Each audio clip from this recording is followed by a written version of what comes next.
Welcome to InDaloop by Daloopa. We hope you enjoyed this episode.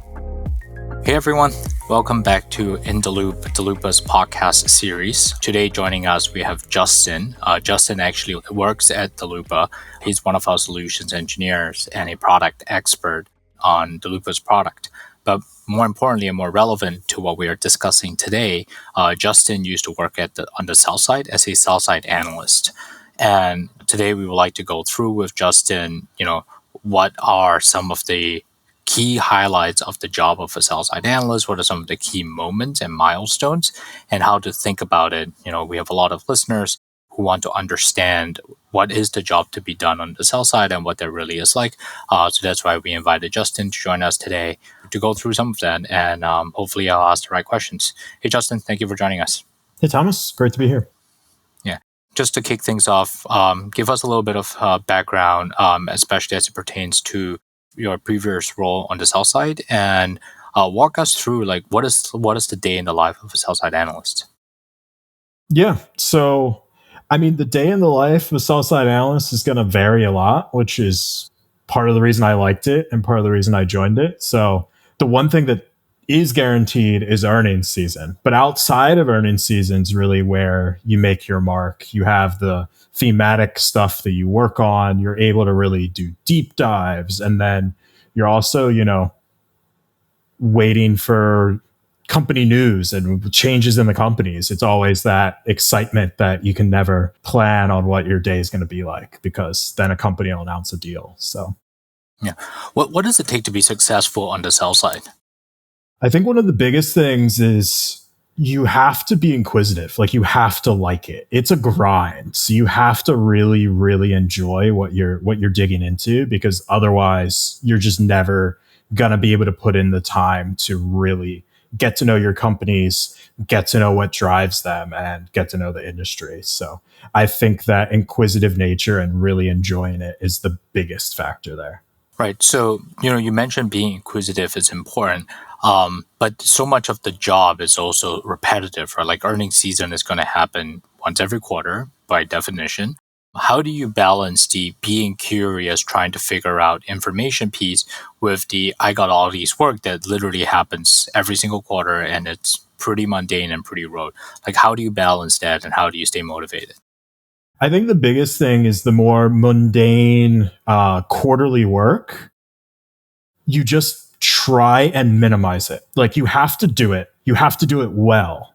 But that doesn't mean you have to let it take up your life. So the idea is you want to set up your processes. You want to set up your system of work so that each quarter you just get it done, that it doesn't kind of spiral and eat up all of your time. So I think that prep work going into quarters is some of the most essential stuff you can do, because that sets you up for success in the quarter and lets you get back to doing the more fun stuff and the stuff that clients really want to talk to you about, What are some of these prep work? What do you mean prepping for earnings? You're covering a lot of names. So you have to make sure that you have an idea of what the company is going to report, what the guide is, what investors' expectations are. Are investors expecting them to come in line with the guide? Are they expecting it to be a little hot? What that is, because that's a big thing, right? If a company reports earnings, it could be a good quarter. They could come in line with the guide. But if people were expecting it to be a beat, a good quarter could mean not enough, Walk us through during earnings itself. What does it mean to be in earnings, right? What's going on? Why is it so different to be in earnings versus not being in earnings? What are some of your experiences there? Yeah, I think to be in earnings means that you're in that, 1, 2, 3 week period where the vast majority of your companies under coverage are going to report. So you'll always have some stragglers that are off cycle, but the bulk of your companies are going to report in general. In my experience, in my industries that I covered, they're going to report together. So there's going to be a couple weeks where you're going to get 20 companies that report earnings, where you're going to have to go in, monitor those earnings. When it drops, update your models, write your flash notes, talk to the company, and then put out kind of your final updated model and note. So it's a very condensed period that it's just constant. It's just coming at you, you know. But that's where the preparation and knowing what to expect and having everything ready to go is just gonna make your life a lot Yeah. easier. So in my previous job when I was on the buy side, what happens for me is I see all these sell side notes coming after earnings. I see all these sell side models get updated after earnings, and sometimes it's overwhelming, right? And I have a view on like what differentiates one analyst from the other from my old position, but from your perspective, how do you think people on the sell side think about their differentiating factor? Right, like the company's data is the same. Everyone's going to end up with the same historicals and like, hey, this is what happened to General Electric or Micron, but how do you differentiate yourself then? I think speed is a factor. Like you said, the buy side's inbox is going to be full. You want to be one of the first ones out, if not the first one. If you're the last one, what incentive does someone have to read your note? That's old news by that point.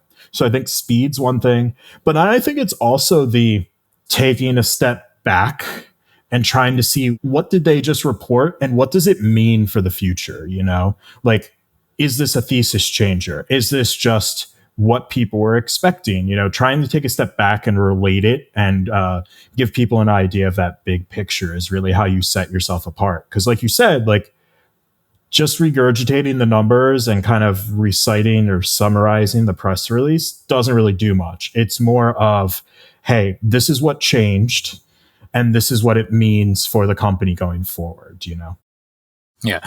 So like from my experience, you're right. And we talked about this a little bit offline before this call. During earnings, you can screw it up, but you can't really be special. Exactly. It was very difficult to be special, right? If company reports at 7 a.m. and you don't have a model updated and it's 4 days later and then you update your model, you've screwed it up. Like no buy side is going to ask you for a call at that point because they just assume you're not on top of it, right? But if the company reports at 7 a.m. and you publish your model at 6 p.m., you've done your job, but, so has everybody else, right? The rest of the street is hardworking, has also done theirs. What I always appreciated are the guys who are able to look at the information, process it quickly, and give me a sense of what they think the new narrative is going to be, right? If a company has a massive earnings beat, right? Is this one time? Is this like, oh, this is not a big deal? Like, yes, it's a big deal, but like it's probably not going to move the needle going forward. So like, let's not be too concerned about it. Or it's like, hey, it's not really a big beat, but look at what happened to this segment. Like this is like an important change in the thesis, and once people catch on to it, like the whole story changes, right? So like one example I remember way back in the day was, Apple was always seen as this hardware company. And there was this moment in time where Apple came out and said, yes, we're a hardware company, but really we're a software company. Like think about it, right? You don't buy an iPhone because it's a brick. You buy an iPhone because a lot of capabilities in the software and the OS and the ecosystem and all of that. And going forward from now, we're going to start thinking about Apple as an ecosystem and an operating system for your life, not so much as like the phone, which has whatever, a 38% margin on it, right? And that particular quarter, I remember it wasn't that big of a deal. It was just like, it was a fine quarter. Knowing Apple, they usually beat, but it was a fine quarter. But the story changed, and there were a couple of sell side guys who caught on to the fact that the story changed like really, really quickly, and that was illuminating. That's how you were like, okay, you've really understood not only what the company is doing, but what the general market believes, and you can tell me the difference, right? You are the shepherd in this case, like shepherding everyone into a new way of thinking about the business, because you already know, like if in 3 weeks you're all going to end up here, like let me just tell you where you're going to end up. Right, that's very illuminating. I think that is a very rare skill set. It shows experience, it shows thought, and it shows like analytical ability. Yeah, no, I definitely agree. And I think to get there, you have to do those deep dives intra-quarter so that you know what the software business looks like, so that when they drop those little nuggets of information on the call, it's not like you're starting from scratch and trying to build up a thesis completely from the ground. That's where you have that base of knowledge and you're able to splice together what they said on the call, what they might have included in some slide, where you're able to find those little pieces that really build on an idea that you are already able to develop.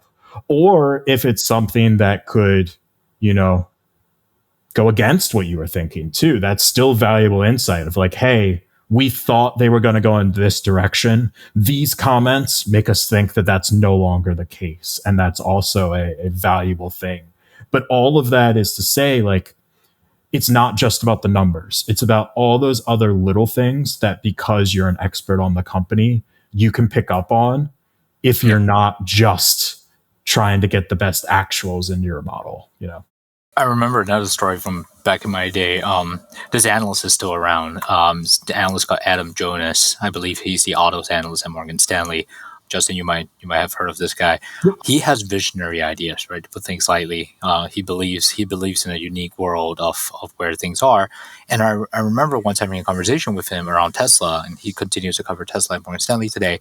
And he told me that in the future, Tesla could have fully autonomous cabs, and think about how revolutionary that would be. And I remember asking him, like, do you really believe that future is going to happen? And can you actually price that into the stock? Because, like, how do you even do that? How do you even model this? Like, where do you even begin? And I remember Adam told me, he was like, it doesn't matter what I believe. It matters if people buy the story. And it doesn't matter if 100% of the people buy the story. Like, of course, not 100% of people is going to buy the story. But the question is how many people buy the story.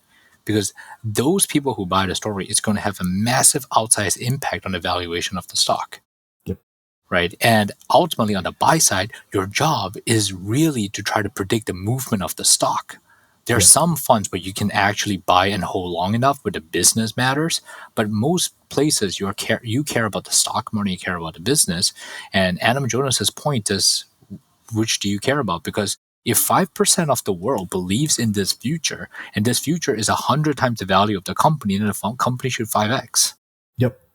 And I also think the company narrative, like, management of these companies, they're really good. Their earnings calls in general are going to be well rehearsed. They're going to have a well curated message. And I also think on the sell side, A, understanding that message, and then B, having good questions about it to help investors really deep dive is an important thing. Because like you said, if investors aren't buying the narrative, it can be the best stock in the world. But if they don't believe it, that's not something you can overcome. So that's where on the sell side, understanding the narrative, but then also adding your own take to it is really important. Like you were saying, of he was out there spreading that he believes that people are open to the robotic taxis. Like, that's important. You know, he's buying into that. So that's part of it. Because there are some narratives that, you know, no one's going to buy into. The stock is not going to move, even if management says it. So that's fair. I mean, there are some narratives that you need a small amount of people to buy into it. Yeah. Obviously, for Tesla, we know more than a small amount of people buy into the fact that they're going to have self-driving cars, right? Like, there are a very large set of people out there who believe that is the future. And that's probably part of what drives the stock. But you're right. There's some companies where the narrative is just pretty ludicrous. Let's talk a little bit about the research function itself. And this is something that I've always found interesting about the sell side. Sell side research notes in and of itself is actually not a sell side product. I'm equity research, right? The notes in my mind is almost sort of like the marketing material for the analyst. It's the marketing material for the product, right? I think it's easy to assume that the research PDFs that get sent around is why, you know, sell side equity research exists. But I think if you spend some time in it, you realize that that's not.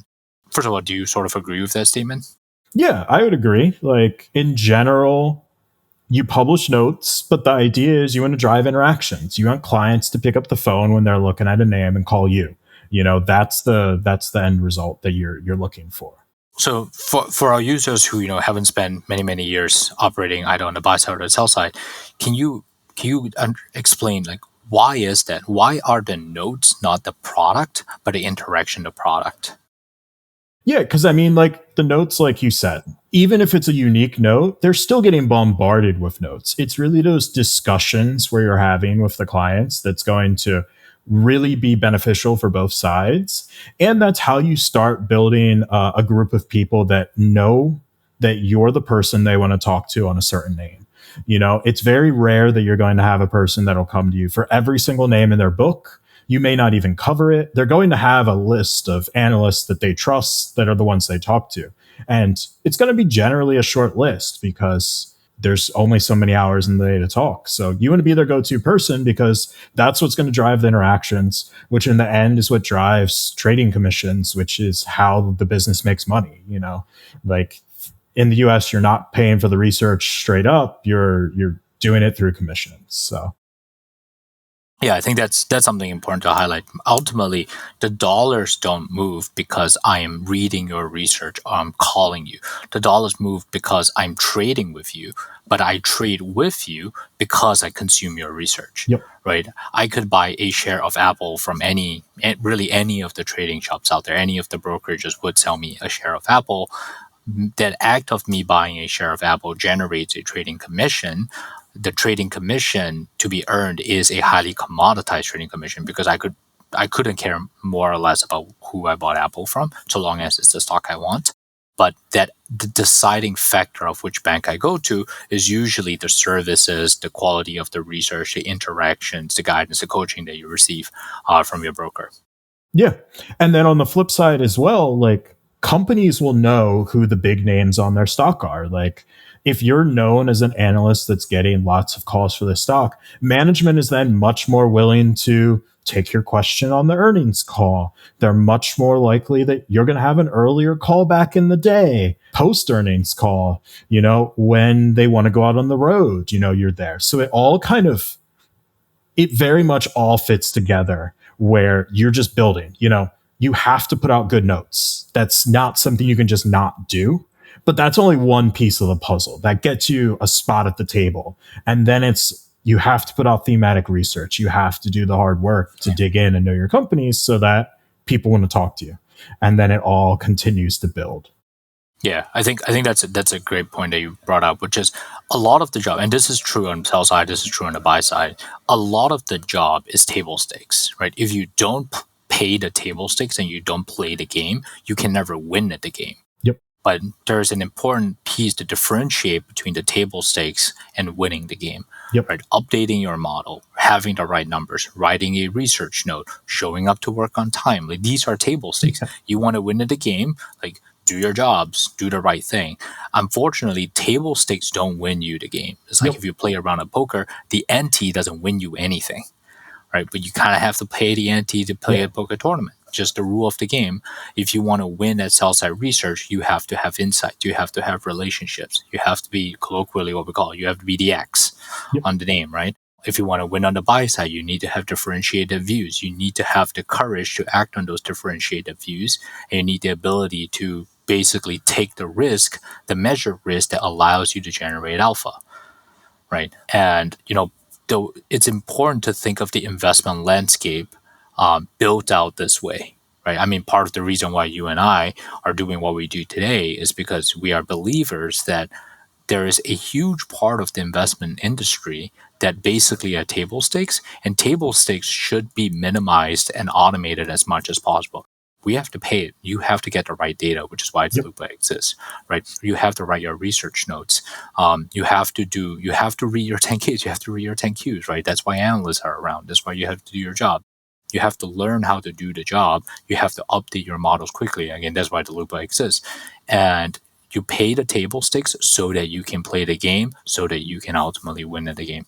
Yeah, 100%. And I think going full circle, right? Like we said earlier, during earnings season, you can't win, but you can lose. And that's where Daloopa fits in that it's going to help you automate the parts of it that are very little value add, but still have to be done and have to be done perfectly. Like you have to update your model and it has to be perfect. But the less time you can spend doing that is more time you can spend in the documents, reading all of this stuff, preparing for the call so that you're adding so much more value and you're getting the most valuable time back too of like we said earlier, earnings season, sure, it's condensed. So getting an hour back there is huge. It's much better than an hour back anywhere else in your quarter. So that you're condensing earnings season, you're being more productive, you're getting more done.